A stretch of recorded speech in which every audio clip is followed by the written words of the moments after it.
Uh, so of course that was Doombot, manless tournament. Yeah, The farewell for. We're all gonna miss him. I'm gonna miss Doom. I'm definitely gonna miss Doom. Like I Doom, said, huge contributor to my growth as a player. I consider him a good friend. honestly, same. Yeah, Like, and I'm definitely gonna miss him. It's definitely gonna be different without him. Even though like recently he wasn't as active.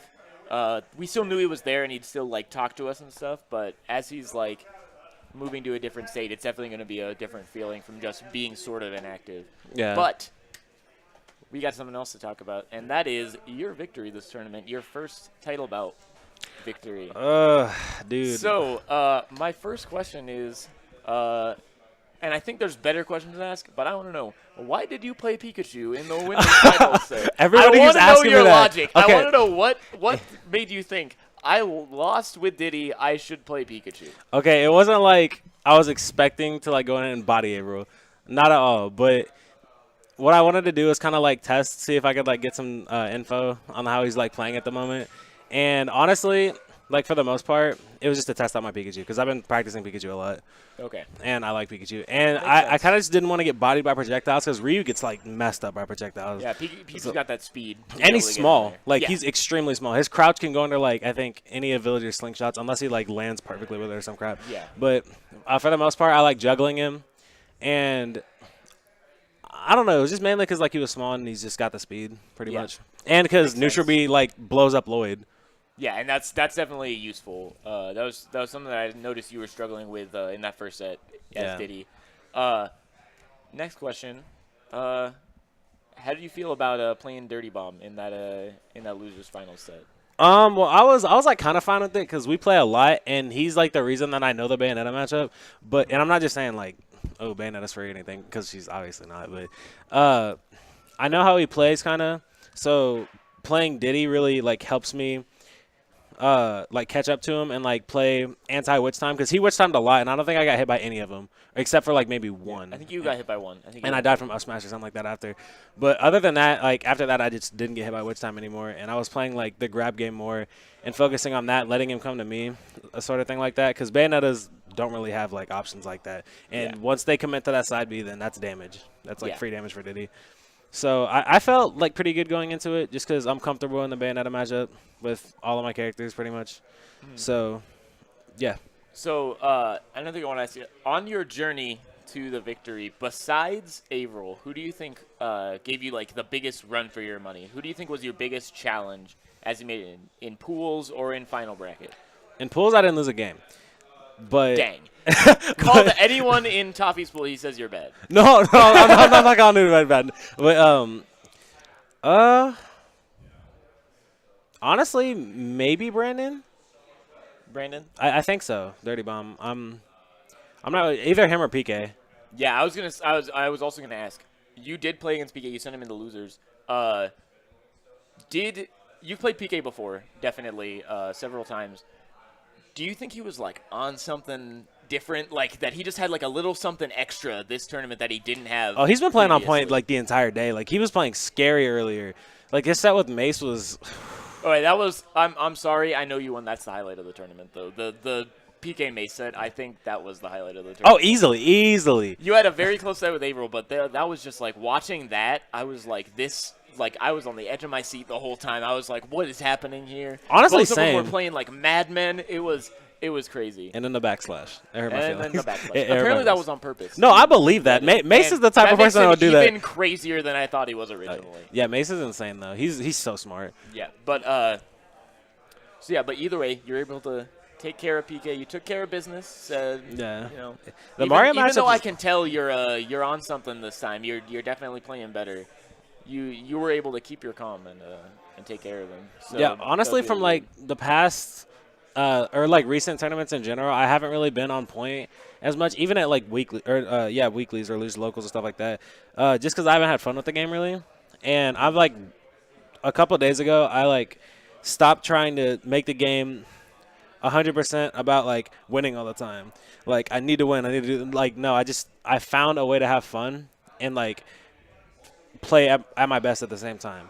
Yeah, and that's definitely important. Like yeah. there's no point in like honestly going to tournaments and doing all this crap if you're not having fun. Yeah, And- because if you want to make money, there are like billions of better ways to make money than playing Smash. Like, Exactly. Especially if you're not having fun. Like, why are you playing a video game competitively if you're not having fun? exactly. Yeah, it's definitely not worth it. And I don't know. I like my mindset was fine, but it's just finding a reason to play was the hardest thing. Yeah. To be real. And with you. once you find that, it's definitely something that you can hold on to. It's a huge and weight off drive your you. shoulders. Yeah. A huge weight. I want to know about when you switched from Diddy to Ryu in the grand finals sets. I'm not gonna lie. I was not winning that set with Diddy. I knew that.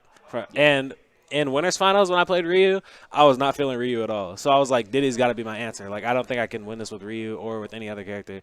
So I was playing Diddy, and then something clicked in my mind, and I was like, I really need to try this with Ryu, or else I'm not really gonna do anything. He's gonna 3-0 me, like 100%. And because like he was just destroying me. Like every time he jabbed my shield, I would try to like back air him at a shield or something like that. He'd nair me. He'd just catch me every single time, or he'd wait for it and then nair me, and I wasn't catching onto it. So I had to switch to Ryu, somebody I was more comfortable with, and he stayed villager, which was good because like that's the character I'm the most comfortable with of his, because we play that matchup so often, and it's hard, but I knew I was only gonna win it with Ryu. There was no way with anybody else, pretty much. What I want to know what possesses you when he sends out a Lloyd rocket and you go, I want to Shoryuken that. Like, Okay. what is the thought process in your brain where you see a rocket and you go, yeah, that's a DP? So in the past, he's been in our sets. If he throws out the Lloyd rocket and I see him like running towards it, he almost never shields. Like when he's gotten better at it. Don't get me wrong, but for the most part, I just run up and extend my hitbox with it, so it's out there for a long time. And sometimes he'll like trail behind it a little bit and then run in, and the hitbox will still be active like 2 seconds later, and then it'll kill him pretty much. So like for the most part, I'm just trying to like hold my position and see if he'll run in, and then usually there's a platform above me, so like the most he'll get out of it is like a nair and up air, and I'm fine. Yeah, not a strong punish. He can't really. Villager doesn't have those like strong turnaround punishes like a character like Ryu or somebody has. Yeah, I would never do that. Like if I was scared of dying or like past 100%, like 0%, I would do that. But another thing I saw you doing in the set was you kept him at ledge really well with up tilts. And how were you deciding when you needed to do a down air to take a stock, or when you needed fair for damage? Were you reading his SDI? Were you just reacting to the SDI? What was going on there that made you decide? Because almost every down air you got, you landed was a sweet spot. Yeah. There were a couple times it wasn't. But I want to know, like, were you just reading how he was SDIing, or were you reacting to it? Or I was reacting to it. The reason I landed so many up tilts and nairs was because Averill, as a player, or like against me specifically, doesn't roll on stage, because I will react to that and like murder him for it. But his options that he usually chooses are normal get up and jump or drop down jump air dodge from ledge, or something along those lines. And that's why I was like using a lot of nairs than just keeping my position, like jumping straight up and using nair so that hitbox was there, and just to push him back off stage, even if it didn't get that much damage or anything. I just wanted to get him back off and like just reset pretty much. But his SDI, it's hard to react to it, honestly, because Villager's so small. So landing down air is not really easy or free by any means. But every time that I got a down air that was a spike or anything like that, it was just me reacting to it pretty much. Okay. So you're just crazy good. You're miles better than me. Because I was like, he has to be reading it. He's just a god. But you're like, no, I'm just too good. You know, I was blessed with the reaction time, the fast reaction times. All right, and I guess one more question about the set here. Were you in between sets? Averill sometimes would take his cursor off of Villager. Did you ever reasonably think he would switch to a different character like Toon Link or somebody? And did that phase you at all? Were you scared that he'd do it? No, I wanted him to switch to Toon Link, honestly. Because like you think you'd do better? I feel more comfortable in that matchup. Like not against him in the matchup, but like in the matchup in general. Because Toon Link can really only kill from a bomb confirm against Ryu or a back throw, and Toon Link's grab is a lot easier to avoid in a way. I mean, like it's not as laggy as Villagers, I don't think, but just like little things in a matchup just feel better to me. And when he went Diddy, I was like, his Diddy's hard to fight sometimes, but I know that matchup like so well. And it did not seem as good as I've seen it in other times. Yeah, he wasn't playing on point with Diddy. I'm not even gonna lie. Like, Which no, he I'm not switched throwing right shade. back. Yeah, And I definitely understand that. You have days where some characters just don't click as well as other ones. like he was playing fine with it earlier, against I think Richard Ice Cube. Yeah. And But he did not. He actually almost lost that game. He played against Richard. yeah, he got a clutch down yeah. there. But he was not playing in Ryu mode in a sense, because like you have to fight Ryu in a completely different way than you fight other characters. Like it's like Bayonetta, but not as extreme. Like you can't overcommit against Ryu. Okay. He will throw a whole bunch of damage on you, or he'll kill you at like 60%. Okay. But just things like that. I was fine with Diddy. I was fine with Toon Link. Villager was what I was like mainly concerned of, because I knew he was gonna stay Villager for most of the set, if not all of it. Okay. And actually, I actually do want to ask one more thing, because I thought of this, and it was something that I mentioned a lot on commentary, and that I really wanted to get your opinion on. Something Averill was doing that would catch you a lot, that I noticed, and that you started to really catch on to near the end of the set, was he was mixing up like jabbing on your shield when you'd approach, and like you might approach with shield and he'd jab it. And if you didn't shield, he'd get the jab to forward air or jab to up air, down air, or whatever. And he mixed that up with grab a lot. Yeah. So how did you deal with that like mix up? Because it was definitely something he was using a lot, and that he got a lot of kills off of with back throw. So how did you deal with that mix up in order to win the set? Honestly, I really couldn't. Like that was where like most of the neutral exchanges I was getting like really bodied.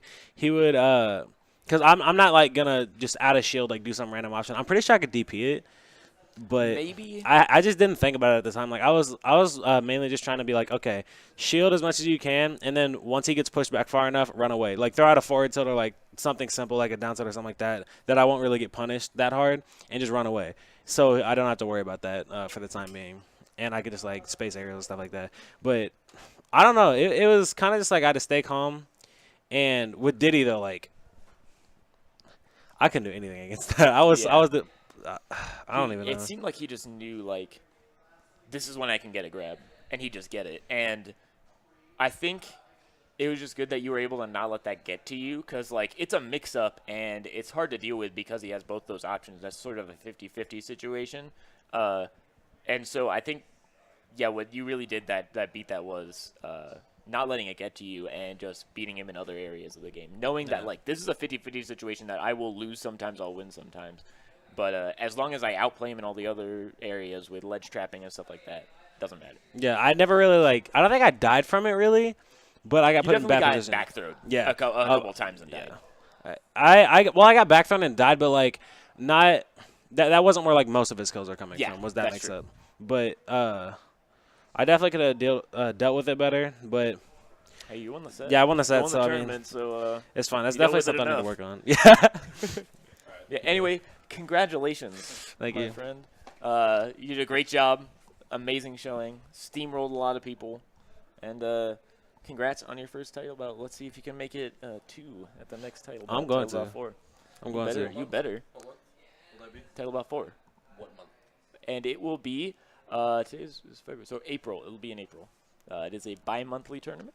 The date is not set as of yet, but keep your eye out for announcements. All right, mark my And words. you'll I'm see it. either gonna drown in pools that tournament, or Wisdom or MJG is gonna beat me in winners finals, and I'm gonna reset bracket. I am not going to enter because I'm the TO. You should enter. I'll help you. I shouldn't. I need to Please TO. enter. Please enter. It's way better if I just run it. Anyway, thanks everyone for watching. We really appreciate you. Toffee appreciates you for watching him win the tournament, and Doombot definitely appreciates you for watching his final tournament. So thank you all, and have a great night.